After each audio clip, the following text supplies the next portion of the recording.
আসসালামু আলাইকুম এভরিওয়ান, আমি তুহিন। আপনারা সবাই কেমন আছেন? আশা করি আল্লাহ তাআলার অশেষ রহমতে আলহামদুলিল্লাহ খুবই ভালো আছেন। তো welcome back to my new video. তো আমি আজকের ভিডিওতে হচ্ছে গিয়ে আগের ভিডিওতে বলছিলাম যে আমি আমার ফার্মে ফাইটারের জন্য নতুন একটা সেট আপ দিব। তো অবশ্যই আলহামদুলিল্লাহ আমি আমার ফার্মে ফাইটারের জন্য একটা সেট আপ দিয়ে দিছি, এবং হচ্ছে গিয়ে আপনারা দেখতে পারতেছেন যে আমার পিছনে জায়গাটা অনেকটা গুছালো দেখা যাচ্ছে, কারণ হচ্ছে গিয়ে আমি আমার এইখানে সুন্দর করে একটা সেট আপ দিছি। তো সেইটাই আজকে আমি আপনাদেরকে দেখানোর চেষ্টা করব। তো আমি সেই দিন বৃষ্টির কারণে বৃষ্টিতে ভিজে তারপরে হচ্ছে গিয়ে এই সেট আপগুলো তৈরি করছি। গত 2 দিন লাগছে আমার এই সেট আপগুলো তৈরি করতে। তো ফাইটারগুলো আমি একদিন আমার একটা ঘরে রাখছিলাম, তো তারপরে এইখানে সেট আপটাতে আনছি। তো অবশ্যই এই পুরো ভিডিওটা স্কিপ না করে আপনারা পুরো ভিডিওটা ধৈর্য সহকারে দেখবেন, এবং ভিডিওটা দেখে একটা লাইক দিয়ে দিবেন এবং চ্যানেলটাকে সাবস্ক্রাইব মাস্ট। তো চলেন আমরা দেখি আমরা কি কি সেট আপ দিয়েছি। তো ফার্স্টে এই জায়গাতে আমি দেখাই। এইখানে হচ্ছে গিয়ে আগে দেখছিলেন যে আমার এই অক্সিজেনের মেশিনের যেই একটা বক্স ছিল, তো এইটা আমি পুরোটা একটা শেডের মতো তৈরি করছি। তো এটার ভিতরে এখন হচ্ছে গিয়ে আমি আমার যাবতীয় সব কিছু রাখতে পারতেছি, মাছের খাবার, এবং হচ্ছে গিয়ে এটার ভিতরে 2টা মেশিন আছে, জানি না দেখা যাচ্ছে কিনা, ভিতরে একটা আছে, মানে একটা চলতেছে আর একটা আপাতত অফ আছে। আর এইখানে হচ্ছে গিয়ে আমার মাছের খাবার আছে, এবং হচ্ছে গিয়ে রক্সল যেটা লবণ আছে, পরে যা যা প্রয়োজন আমার খামারে সব কিছু আছে, এবং হচ্ছে গিয়ে পলি আছে, ইত্যাদি ইত্যাদি সব কিছু আছে। তো এই হচ্ছে গিয়ে আমার যেই এইটা হচ্ছে গিয়ে একটা সুন্দর একটা ঘরের মতো তৈরি করছি, যেহেতু এই জায়গায় সব কিছু রাখা যায়। তো আর এই জায়গাটা এখন দেখুন কতটা পরিষ্কার লাগতেছে এবং কতটা সুন্দর লাগতেছে। তো এইখানে আমার কিছু গাপ্পির ব্রিডিং পেয়ার আছে, জানি না কতটুকু বোঝা যাচ্ছে। এই পাশে সানলাইটের জন্য বোঝা যাচ্ছে না। তো আমি এই পাশ থেকে যদি একটু দেখাই, তো অবশ্যই আপনারা কমেন্টসে জানাবেন যে এই গাপ্পির ব্রিডিং পেয়ারের কালারটা কেমন হয়েছে। অবশ্যই কমেন্টসে জানাবেন। আর আমার আজকে ফার্মের আপডেটটা দিব না, আজকে শুধু আমার এই সেট আপটা দেখানোর চেষ্টা করব। তো আমার পিছনে অবশ্যই আপনারা দেখতে পারতেছেন যে এই হচ্ছে আমার কাঙ্ক্ষিত যে সেট আপ। আর এইখানে আমি বলছিলাম যে টবের জন্য এইখানে আমি একটা প্লান্টসের একটা সেট আপ দিব। তো আমি সেই জন্য সেট আপটা রেডি করে রাখছি। নিচে হচ্ছে গিয়ে টব, আর এইখানে ঝুলাবো কিছু টব। তো সেই জন্য এই পুরোটা এইখানে একটা লাঠি বানছি, এবং মানে রুয়া যেটাকে বলে, আর এইখানেও আমি ঝুলাতে পারবো। তো আর নিচে এই গাছগুলো আপাতত এই জায়গায় রাখছি।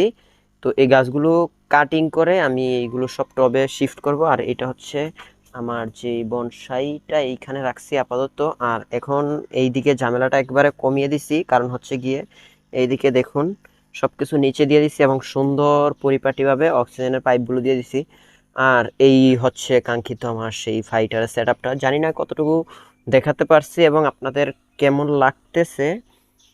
এইখানে হয়তো বা ভাবতে পারেন বালতি কেন, কারণ আমার এই যেই গ্যালনের যেই ছোট ডিব্বাগুলো আছে এইগুলো আমার পুরোটা মাছ কাভার করতে পারিনি, 2টা শর্ট পড়ছে, সেই জন্য আমি আপাতত বালতিতে রাখছি। তো আমি মাছগুলো একটু দেখানোর ট্রাই করতেছি। এইটা হচ্ছে একটা লং টেল, এবং এইখানে কিছু, এটা হচ্ছে লং টেলের ফিমেল, এবং এইখানে এইগুলো সব হচ্ছে লং টেল। এইটা লং টেল, এইগুলো হচ্ছে লং টেলের ফিমেল, জানি না কতটুকু দেখা যাচ্ছে।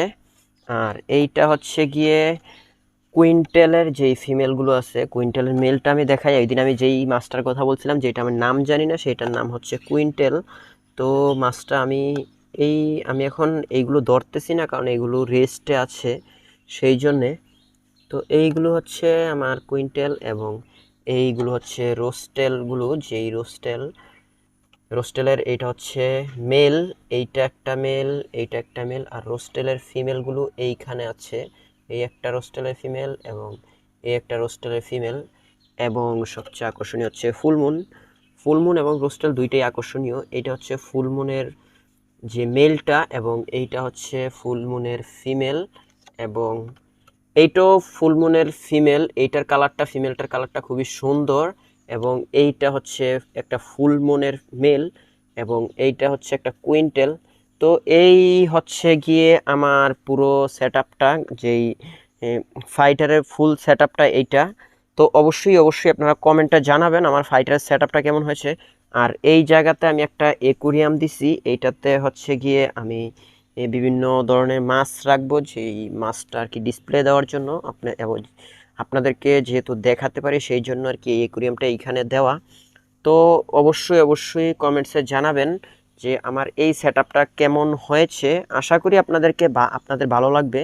এবং আমি বলছিলাম যে আগে আমার ফার্মটা ছিল এই পর্যন্ত, এই জায়গা দিয়ে একটা বেড়া ছিল, এবং আমি এইটা বাড়িয়ে এখন এই জায়গাটা পুরো জায়গাটা নিয়ে নিছি এবং এইখানে শেষ দিছি। আগে তো অবশ্যই জানেন যে এই জায়গাটাতে একটা বেড়া ছিল এই পর্যন্ত, এই গাছ পর্যন্ত, এবং এভাবে ছিল, কিন্তু এই জায়গাটা আমি পুরোপুরি বাড়াইছি ফার্মটা।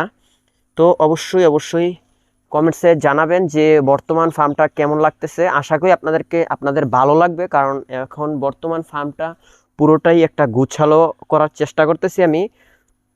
তো অবশ্যই আপনারা কমেন্টসে জানাবেন যে বর্তমান ফার্মটা আর আগের ফার্মটার মধ্যে কোনটা বেশি ভালো লাগতেছে। তো আশা করি বর্তমানই ভালো লাগবে, কারণ এখন পুরোটা ফার্ম খুবই সুন্দর গুছালো। আশা করি সবার ভালো লাগবে, এবং অতি শীঘ্রই আমি এইখানে প্লান্টসের সেটআপ দিতেছি, এটা নিয়ে ডিটেলস একটা ভিডিও আসবে। আর আমার অ্যাকোয়াপনিক পদ্ধতির কি পরিস্থিতি সেইটাও একটা ডিটেলস একটা জানাবো, যে আমার বর্তমান অ্যাকোয়াপনিক পদ্ধতি কতটুকু কি হয়েছে। একটু নর্মালি ছোট করে একটা আপডেট দিই, সেটা হচ্ছে গিয়ে দেখুন এই জায়গাটা জাস্ট শুধু দেখাই। দেখুন আলহামদুলিল্লাহ খুবই বড় হয়ে গেছে। এইটা পুরোটা দিব বলে আমি এখনও এটা নামাতে পারিনি।